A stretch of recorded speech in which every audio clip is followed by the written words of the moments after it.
Because I think so many people recognize that their food is devoid of nutrients, but they're not thinking about why their food is devoid of nutrients. So can you talk a little bit about the minerals that are lacking and how the supplements can help? Well, absolutely. So there's two things. One is in modern agriculture, there's this thing called anhydrous ammonia, and it's they use it as a fertilizer, as a nitrogen replacement. So nitrogen is the growth regulator of a plant. So the more nitrogen that the soil has, the bigger the plant gets. And in today's farm world, farmers get paid by the ton. A farmer holds out his hand on both sides and says, "How much do I pay for his inputs and things? How much will you give me for my grain or whatever, cattle or whatever he's selling?" Right? And that's run by commodities boards. The other's run by market influences and commodities boards if it's petroleum or something. And so he has no control over anything except what's in the middle. This is conventional agriculture, and this is why organic is a big step in the right direction, because it does give the farmer something for doing some things right. Um, so he's only looking at how many tons can I produce. So they use anhydrous ammonia. Anhydrous ammonia fakes out the plant to think it has more nutrients than it actually has. Nutrients are actually made available to a plant through microbial action. Only a microbe that lives in the soil can make rocks into colloidally available nutrients that can go into a plant. Only colloidal available nutrients that are in a plant can be utilized by the human body. It had to come from a plant. I mean, they can come from animals too that came from a plant. It can be stage two for those that are eating a lot of meat. But either way, ultimately, those minerals had to come from the soil. And when you have modern agriculture using a growth faking out the plant to say, "Oh, I have nutrient dense soil. I have real rich soil," because usually nitrogen is the last thing that the microbes make, the growth regulator. So then it's going.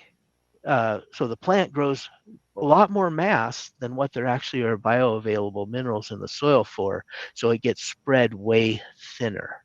That's why you're seeing less minerals in the food than we used to have in, maybe our grandparents' day. And they wonder, oh, okay, well, why are we getting all these nutrient deficiencies, and why is osteoporosis and this and that and the other, all these deficiency, and we also have, this whole slew of autoimmune disorders which play into this very easily as well. I mean, those are both by the toxins caused by modern agriculture and by the nutrient deficiency.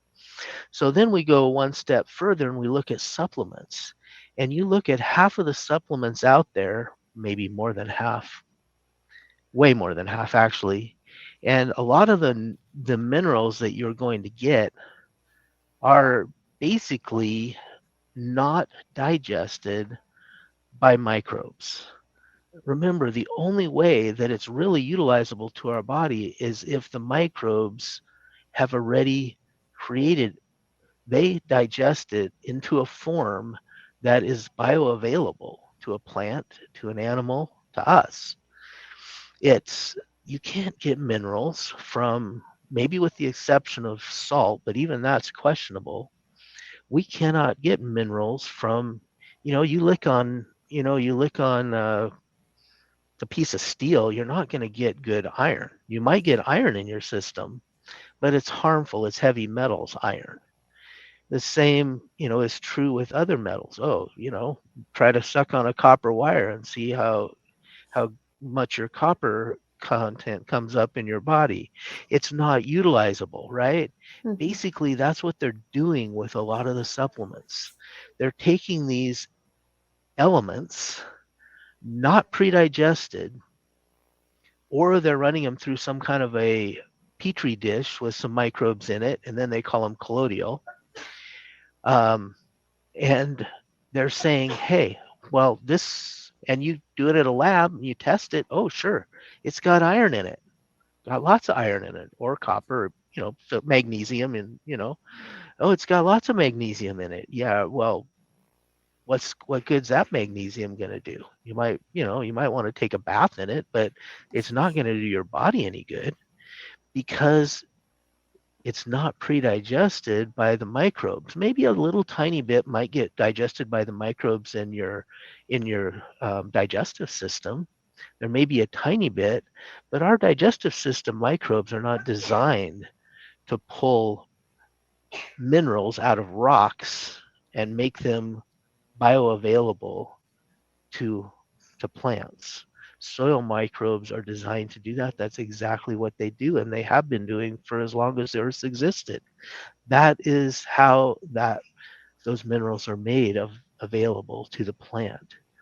And that's, I think, when we look at our supplements, and we've been very careful at Azure Well to make sure that all of the minerals that we're selling either come from a plant or are water soluble and colloidally available to the human body. And you know, you look at all those people, all the supplement companies, and they can get a lab test, no problem, and it's going to be way higher, maybe even than what ours might be from the lab test, but it doesn't do you a lick of good. You can take all the iron you want in little steel pellets, and it'll never it it's not going to do you any good whatsoever, except maybe fake out a blood test, but Mhm. it's not going to take any more oxygen in your blood to at the cellular level, which is what the iron and copper thing, Mhm. that's what that's about. So it doesn't increase your oxygen absorption at the cellular level. And that's the whole reason you'd want to take those kinds of supplements. Why would you take copper unless you were wanting that to happen? So that's exactly the difference in what is available and what's not to the body. It has to come through microbial action. The soil microbes, and there's also microbes that do fermentation. That's another thing that a few of our supplements have. We do, on top of it being plant Mhm. sourced, we're doing fermentation to enhance it one more time through a microbial process. But and I'm using the term microbes in a very generic sense. These are microbes, meaning life that's too small to see. But we're talking about soil bacteria, fungal, protozoa, nematode, all of the life that's in the soil. And that is what makes that happen, whether you're dealing with food, dealing with supplements, dealing with any of that, because it has to be available for the microbes that are in our digestive system to be able to process and get through the cell wall into our blood system for it to do us a lick of good.